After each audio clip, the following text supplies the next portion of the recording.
Welcome to the Prison Professors Podcast. We serve people who face challenges with prosecution, sentencing, and prison.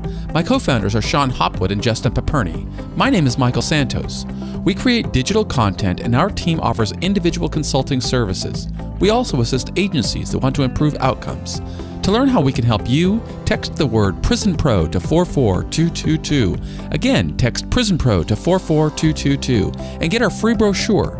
You can also visit us at prisonprofessors.com or contact Justin at 818-424-2220. Please subscribe to our podcast on iTunes. Send confirmation that you reviewed our podcast and we'll send you a free digital book.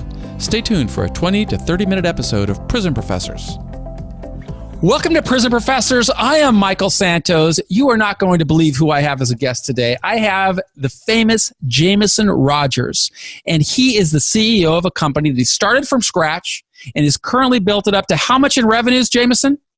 About 12 million this last 12 months. $12 million in revenues. That's $1 million a month for people who are not good at math like myself, but $12 million a year in revenues. And what are you going to do in 2018, Jameson? The game plan is to do approximately somewhere close to, if not exceeding, 20 million. So this is an awesome story because we are going to get to hear from a CEO, a startup guy who built this company with nothing more than an idea.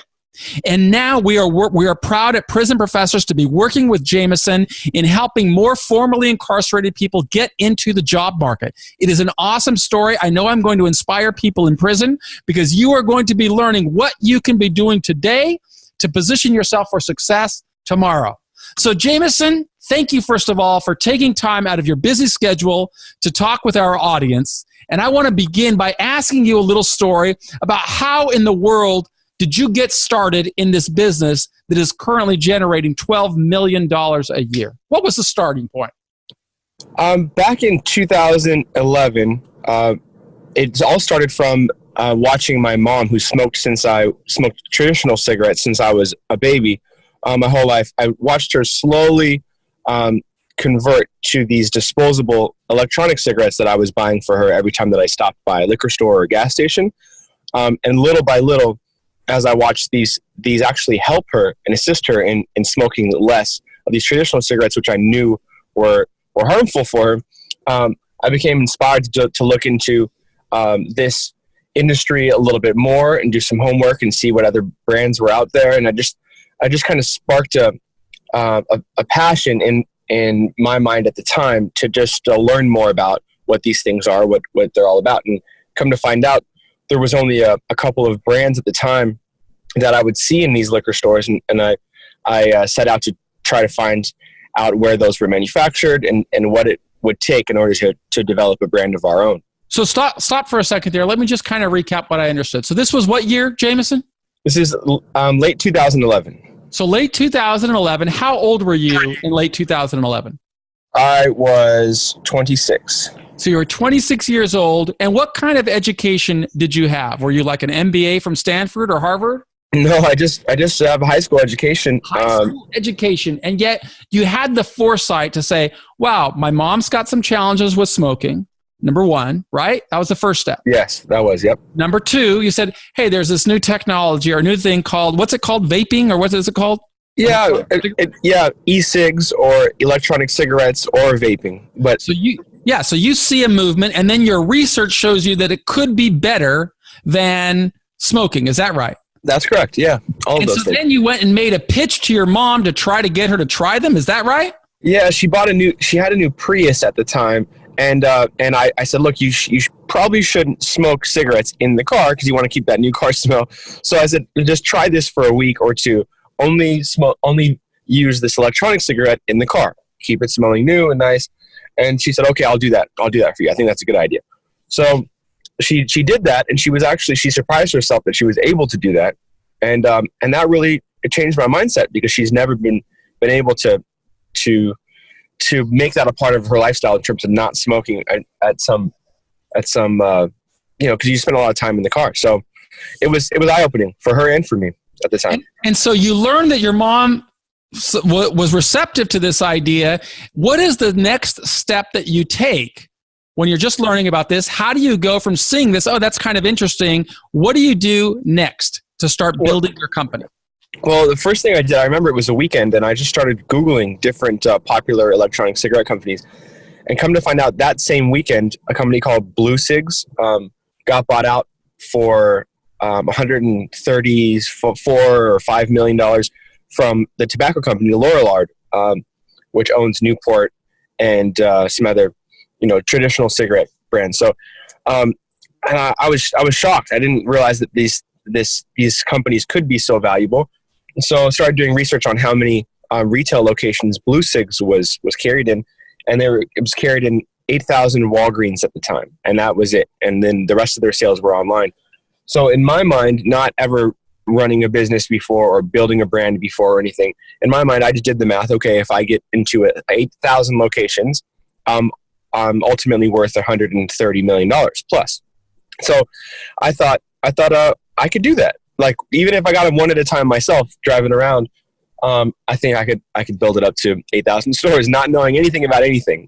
Just my simple math in my head, and that just sparked something inside of me that said, okay, I'm going to set out to build a brand. And just so let me interrupt you there for a second, because I'm always trying to teach people in prison, and one of the things I'm trying to get them to see is how a guy becomes resourceful and a self-starter. It's very important for guys in prison to recognize, even though they may be locked up, they can begin sowing seeds to make them more effective. So when they go out and try and get into the marketplace, they're learning how to talk well. They're learning how to do market research like you just did, even if it's with your mom, and then doing a very simple strategic analysis and saying, wow, this company just sold out for $100 million plus by having 8,000 customers. All I need to do is get 8,000 customers and I'll be worth $100 million. Yeah. Very simple math, not too complicated. Guy with a high school diploma, even a guy from prison could do this. But that wasn't it. It's one thing to talk about it. It's another thing to do it. What did you do after you came up with this analysis? So there's a website that's really accessible to anybody. It's called Alibaba.com. And I just started looking for manufacturers. All of these are, for the most part, are manufactured out of China. And so I looked for manufacturers that could offer me the hardware and put this together and help white label. I found out what white labeling means. Basically, you find a manufacturer and then you kind of develop what you want your product to look like with that manufacturer.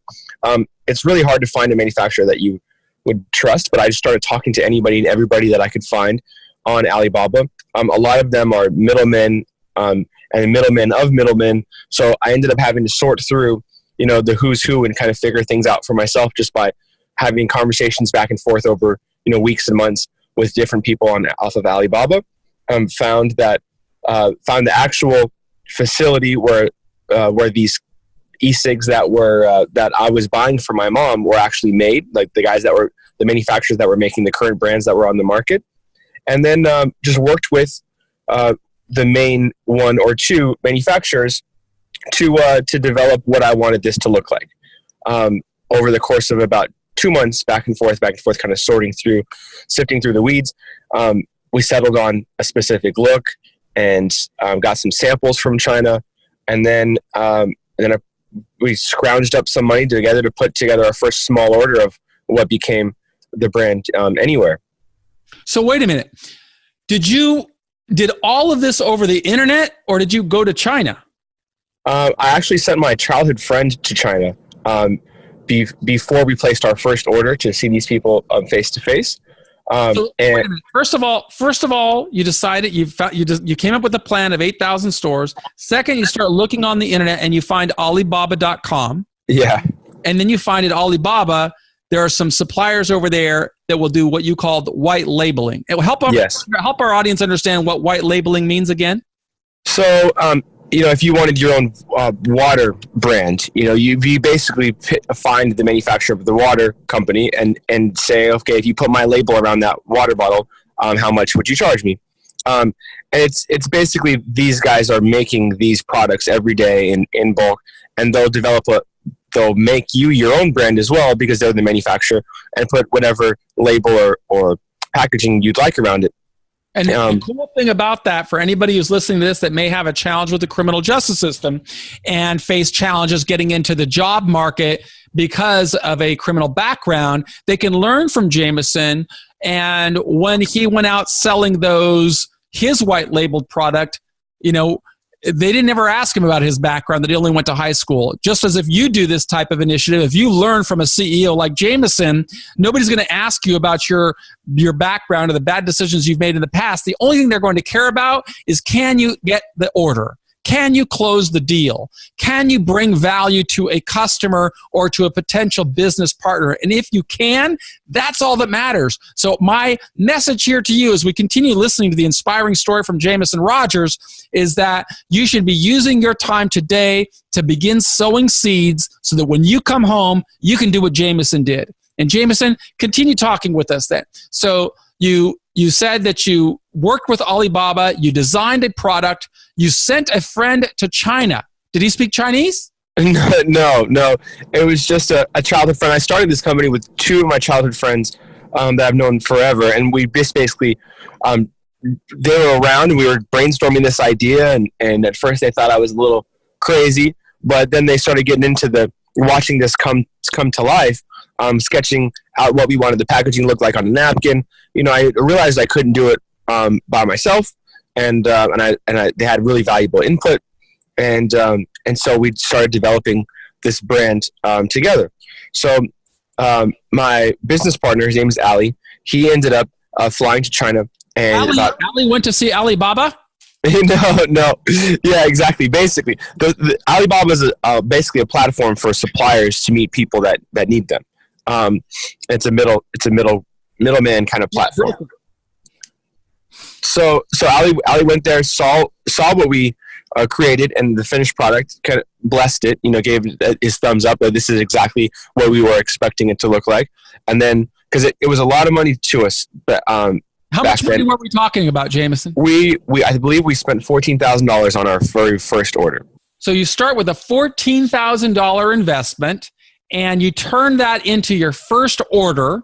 And this order comes at, so I take it Ali goes to China and then he finds the manufacturer, he becomes comfortable and he places the order. Is that right? That's correct, yes. And then it comes back. How long until you get your order? About 3 weeks. And what did $14,000 investment in a white labeled product, what did that bring you? Well, it got us about 11,000 units, individual units. And our cost was about $1.55, and we sold them to stores for $5.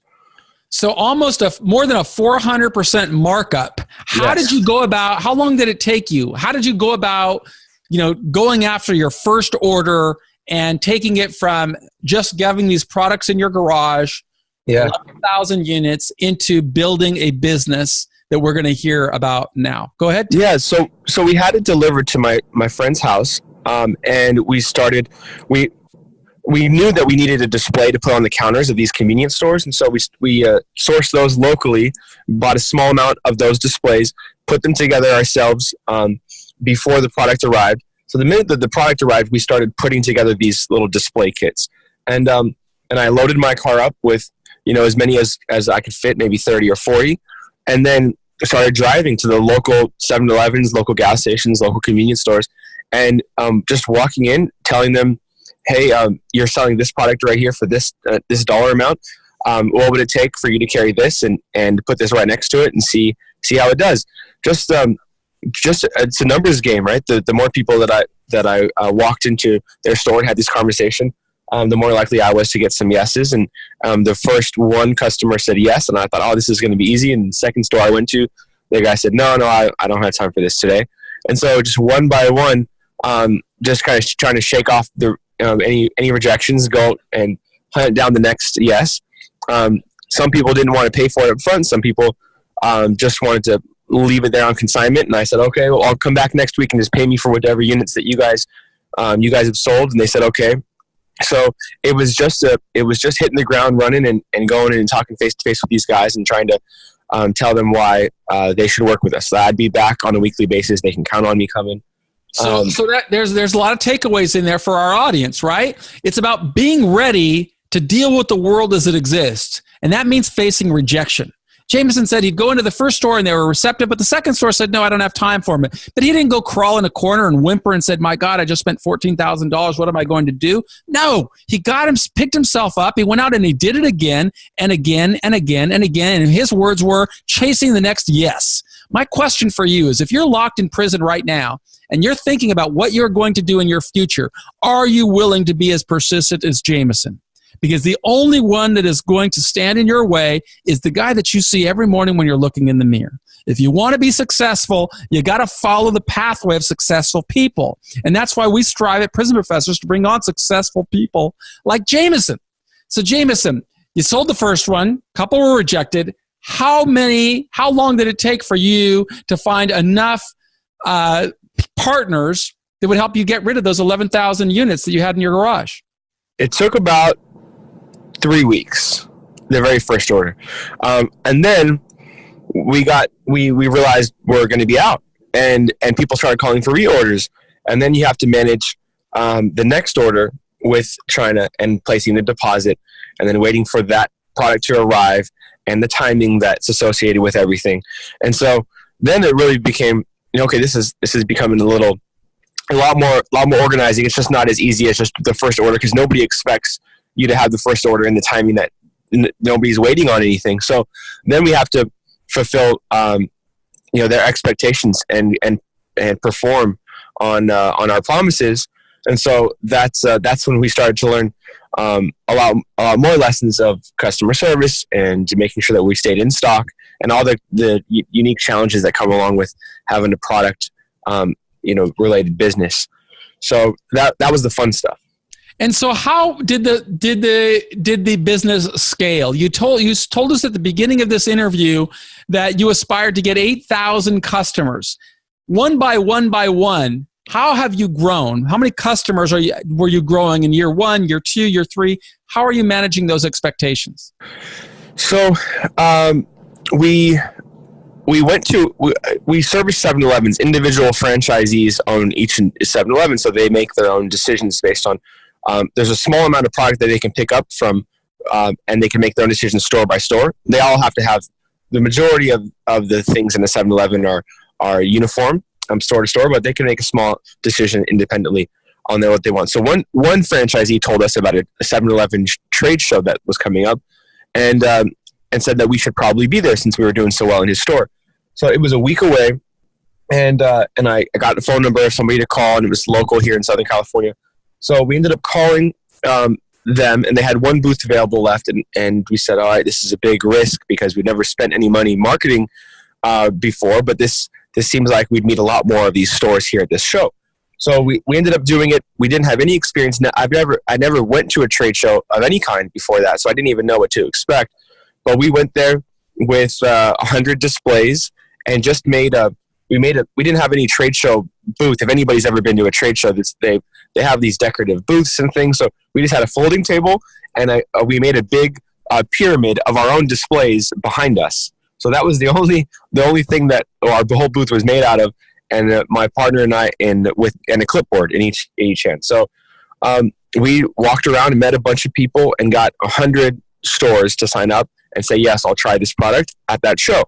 Now, we were blown away because for me, driving store to store, I could probably go to or visit 10 stores or 15 stores, maybe max a day, depending on how spread out they were. And this one day, we got 100 stores. So this is amazing. But now these stores are all spread out, and I've already, accumulated 100 stores or so. How are we going to service these 100 stores? So we're running around and fulfilling those orders for the next couple of weeks. And then we realized that we're getting phone calls from the other side of town, 100 miles away for refills. And so we very quickly realized, okay, we're going to need one more person to start refilling these things. So my other business partner got in his car and started handling all the refills while I did all the new setups and acquiring new business. Long story short, we ended up 6 months later or 3 months later needing our first employee in terms of a sales rep. And so that person would go and fulfill all the back orders, and it just grew organically like that. Once that person was maxed out in terms of who they could service on a monthly basis, we hired one more rep and gave them this area, and it just grew organically into different counties and different states. And a lot of doors started opening when these larger chains started realizing that it was selling well for all the independent markets around them. So the larger chains would call us and say, hey, we want to sit down with you and talk about what it would look like in terms of selling your product in our stores.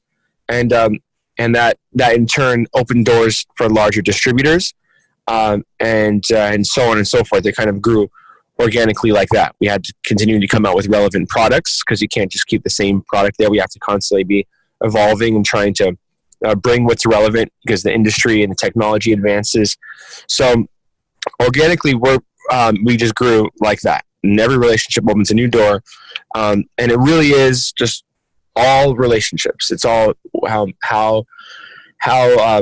people are receptive to working with you, and how close you can build these friendships and build trust by doing what you. How many distribution centers do you have in place right now? You've been in business now for more than 6 years. How many distribution places do you have across the?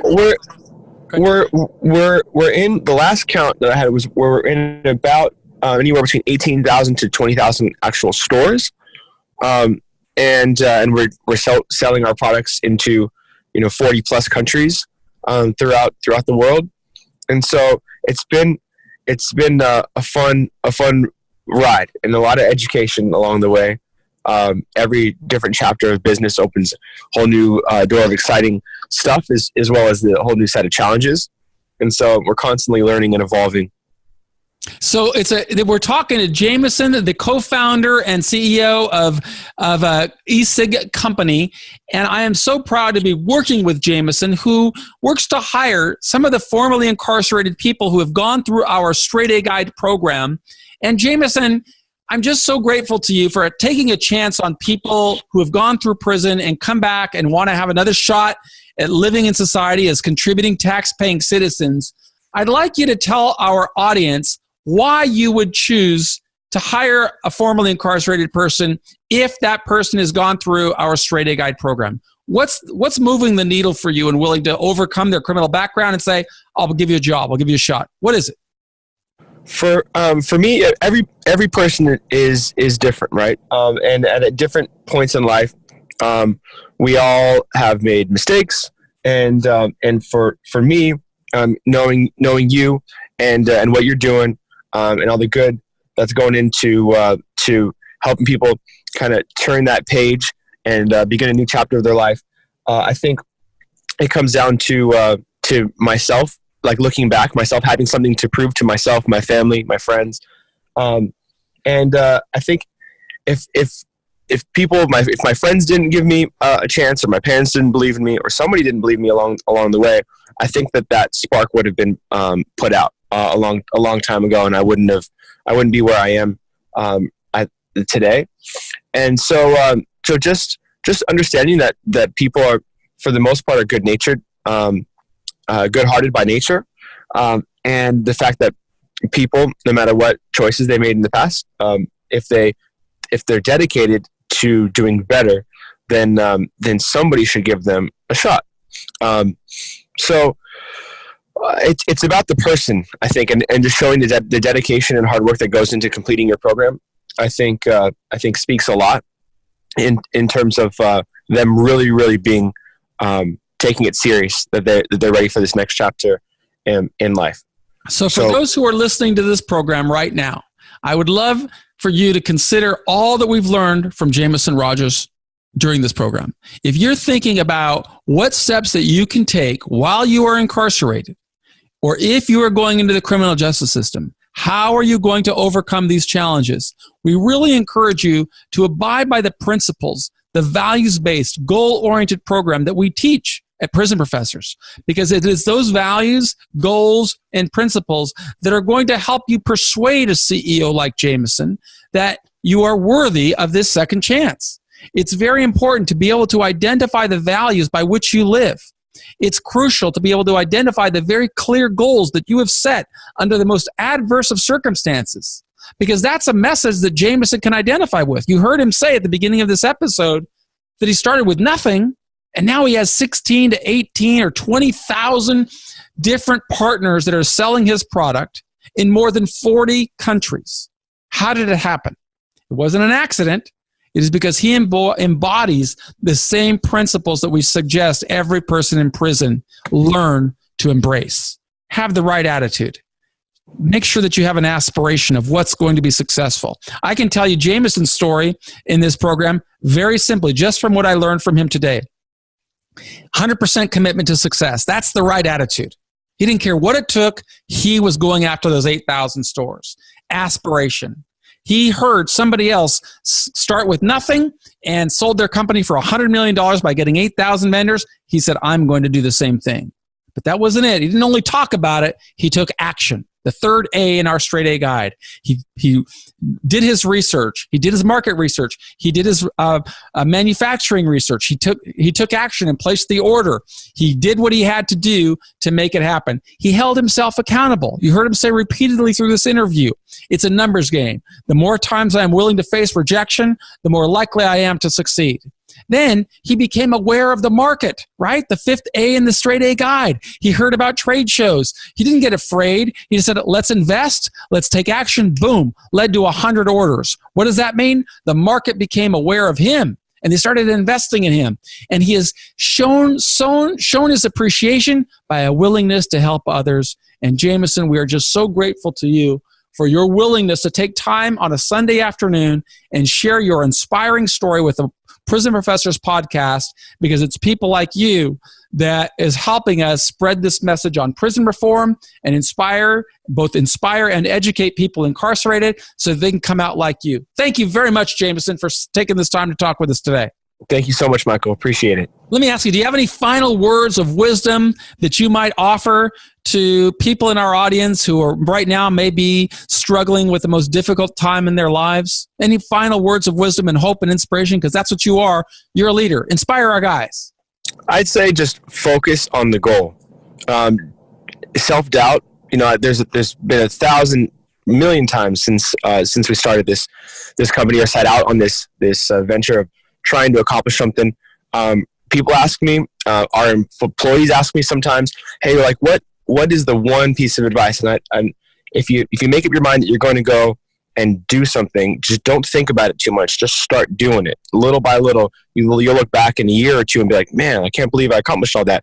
If I thought about before I set out and took that first step, if I thought about all the challenges that I was going to face along the way, I probably wouldn't have taken that first step.